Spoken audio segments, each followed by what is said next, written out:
мектебіне бара жатыр. Кеттік. Ермек аға, мен сізге қонаққа келіп қалдым.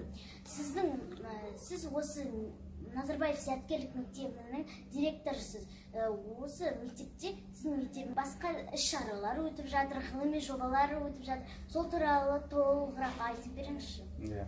Ал қош келдіңдер. Мен сіздерді көргеніме өте қуаныштымын.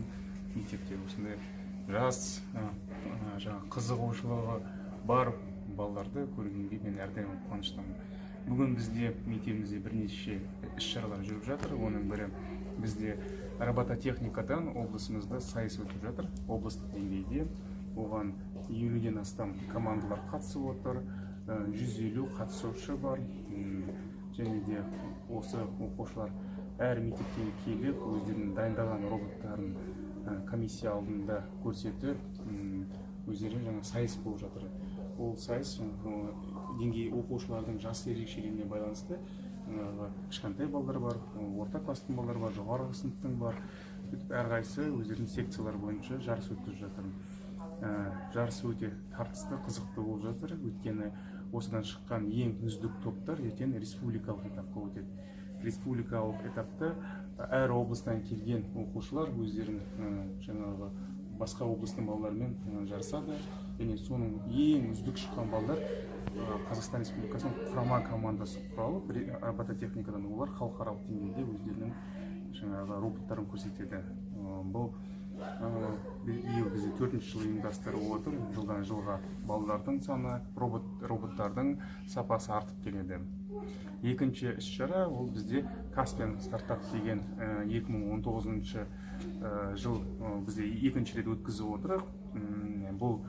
Бұл жерде ең бірінші мақсат инновациялық идеяларды шығаруға және екінші жағынан кәсіпкерлерді тартуға. 192 жоба қатысып, соның 25 үздік жобасы біз іріктеп алдық. Сол 25 жобаны біз іріктеліп 5 бағытта жүріп жатыр. IT, сосын бар ғылым, одан кейін туризм бар, оның ішінде сосын бар агробизнес бар. Осындай 5 әлеуметтік жобалар бар, 5 бағытта. Ең үздік жобалар 350 мың теңгемен қаржылай сый алады. Және осы оқушылардың ынтасы, осы бизнес деген қызығушылығы артып келе жатыр. Осы ертең жас кәсіпкерлерімізді біз үлкен алаңда көруге қызығамыз, көреміз. Аға, өзіңіз туралы айтып кетіңізші, қай өңірденсіз, жанұяңыз туралы, жасыңыз нешеде?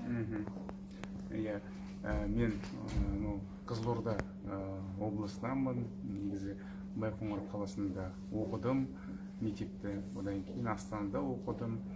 Одан кейін болашақ бағдарламасымен Финляндияда оқып, осы жаққа келдім. 3 балам бар, 2 қызым, сосын кішкентай ұлым 3 жаста, үлкен қызым 10 жаста. Мектепте оқиды 2 қызым, кішкентай ұлым садикте. Жанұяма қолдан келгенше уақыт бөлуге тырысамын. Өйткені үйге сағынып барасын, олар мені сағынып күтеді.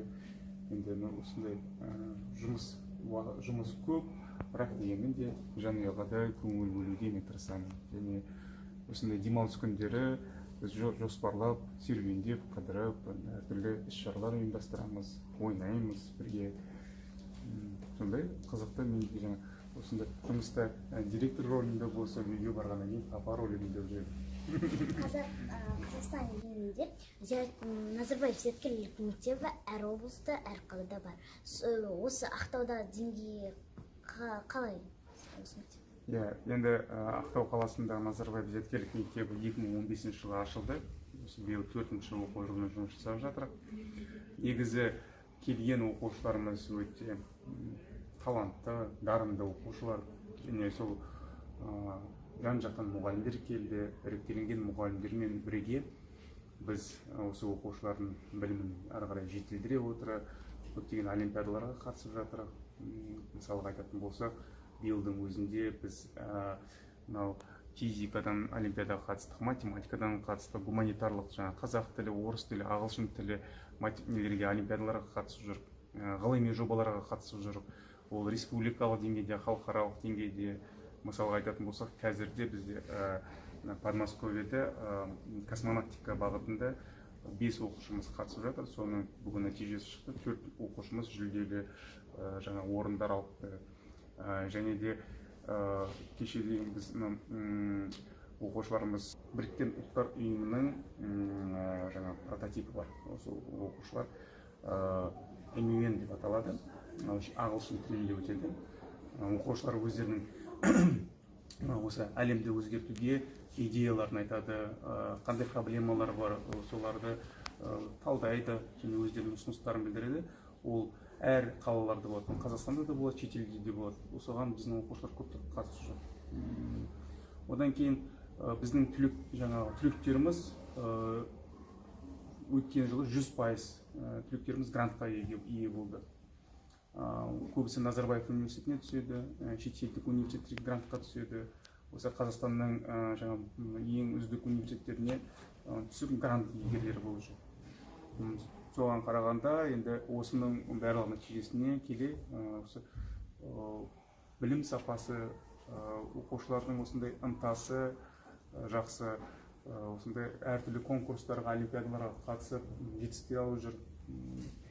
Өте енді жақсы деңгейде деп айтамын. Бізде енді былай қарағанда бір салыстырмаймыз бір-бірімізді, өйткені бәріміздің бағдарламамыз бір, іріктейтін оқушыларымызды жаңағы ол бір материалмен, бір тестпен іріктеп аламыз. Барлық Назарбаев зияткерлік мектептері бірдей деп айтуға болады, бірақ әр мектептің өзінің бір ерекшелігі бар, әртүрлі. Соны мен ойлаймын, біздің Ақтау қаласындағы Назарбаев зияткерлік мектебі өте жақсы. Келіп жатқан оқушыларымыз барлығы жақсы.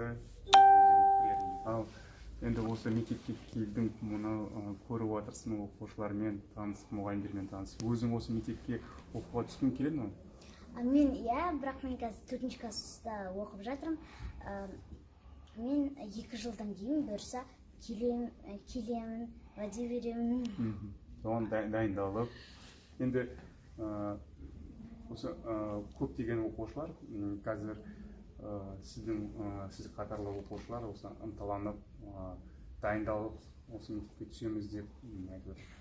Енді бұл мектепке келгенде оқушылар дайын болып келу керек, өйткені бұл жерде оқу бағдарламасы ерекше, күрделі, таңертең кешке дейін оқу керек болады, денсаулығы мықты, психологиялық тұрғыда дайын, моральдық тұрғыда дайын, ата-аналары қолдап, оқушының өзінің ынтасы бар, сондай жаңағы спортқа икемі бар, жан-жақты балдар келіп жатыр. Сол үшін сіздерге де мен осындай ұсынамын, жан-жақты болыңыздар, сабақтарыңызды жақсы оқыңыздар, белсенді болыңыздар, ойларыңызды ашық жеткізіп, мен сіз сияқты блогермен танысқаныма өте қуаныштымын. Осындай оқушылардың арасында, балалардың арасында осындай өзіңіздің ойыңызды, сұрақтарыңызды қойып, ол сізді айтуға болады, жас блогер деп. Сіз сияқты ертең үлкен журналист болса, халықаралық деңгейде елбасыларына сұрақ қойылатын деді. Мен саған қуанамын. Демек аға, сіз жаңа олимпиада туралы айтып кеттіңіз. Мен бір мақтанайын деймін, менің Мағжан ағам физикада қалалықтан 1-ші орын алды. Және ол облыстықтан 3-ші орын қалды. Өкінішке орай, ана жылы сізге емтиханға өтпей қалды. Сіздің ержеңіз бойынша бір рет тапсырған адам екінші рет тапсыра алмайды. Бұл шарт өзгере ма? Жақсы сұрақ. Әрине қазіргі кезде біздің мектепке түсуші үміткерлердің саны жылдан жылға артып келеді. Бірақ бұл ереже өзгермейді, жылына бір-ақ рет ұйымдастырылады бұл емтихан, және де бұл емтиханның нәтижесі бойынша бізде сол оқушыларды іріктеп аламыз. Қайта тапсырып, я болмаса апелляция беріп, ондай ережемен қарастырылмаған. Болашақта да мен ойлаймын, ондай өзгеріс болмайды. Бұл барлық ережелер, емтиханның сұрақтары бізде халықаралық ұйымдар бар, шетелдегі, солармен бірге жасалып, осы халықаралық стандарттар бойынша емтихандар ұйымдастырылып ол қабылданады. Ермек аға, сізге авторитетті, беделді адам кім? Атаңыз ба, әжеңіз ба, ата-анаңыз ба? Қызықты сұрақ, және әрине мен маған үлкен септігін тигізген әке-шешем, бірақ кішкентай кезімде ата әжемнің қолында да біраз мен тәлім алдым, тәрбие алдым. Өкінішке орай мен мектепте оқып жүрген кезде атамның да әжемнің де ерте қайтыс болып кетті. Одан кейін мен әке-шешем жаңағыдай оқытып, тәрбие беріп, үлкен осындай тұлға болуыма септігін тигізген сол кісілер. Солардың ішінде сізге жақсы ой пікір қалдырып кеткен кім және қандай ой пікір? Әрине бұл жерде маған көп әкем ондай өсиетті сөздер көп айтатын әкем, және де оның бірі мынау үлкендерге құрмет, кішілерге кішкене кішіпейіл болу, қай ортада жүрмесең де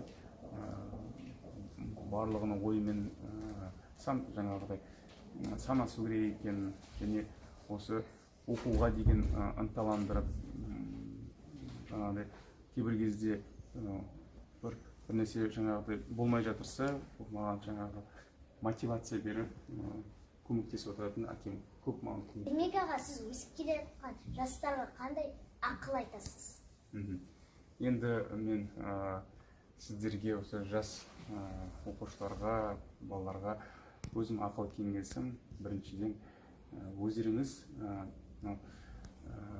өз-өзіңізбен дамуға деген жүректен шығу керек. Мысалға, көбінесе жас балалар мен әкесі, шешесі айтқаннан кейін оқу керек болады, я болмаса ата-әжесі үшін оқу керек болады. Оның барлығы болашақта осы сіздер өздеріңізге керек болады. Ол біріншіден сіздер жақсы оқу алуыңыз керек, жақсы тәрбие алуыңыз керек. Айтып жатқан үлкен кісілердің жаңағы өсиет сөздері бар, ақыл кеңестері бар, соны сіздер ұйғарып отыруларыңыз керек. Соның ішінде түйінін алып отыруыңыз керек. Және мынау айналадағы болып жатқан өзгерісті дұрыс қабылдауларыңыз керек. Қазіргі таңда көптеген интернет арқылы әртүрлі ақпараттар жүріп жатыр. Соның ішінде сізде дұрыс керек мағлұматты өздеріңізге алуыңыз керек. Керек емес мағлұматты алып тастауларыңыз керек. Және тек қана өздеріңізге қажетті, сіздерге жаңа өзінің бір жақсы ықпалын септігін тигізетін ақпараттарды іріктей алуыңыз керек. Өйткені бізге сіздердің өскен замандарыңызда ақпараттық технологиялардың ең дамыған кезі болады. Сол ақпараттық технологиялар бойынша бізде қазір сонымен бірге өмір сүріп жатырық. Сіздер одан ары олармен көп пайдаланасыздар, және соны пайдаланған кезде дұрысын пайдалана білуіңіз керек. Ермек аға, сізге сұхбатыңызға көп рахмет. Сізге сәттілік тілеймін. Әлде де осы мектепке келіп, сізге қонаққа келіп тұрамын.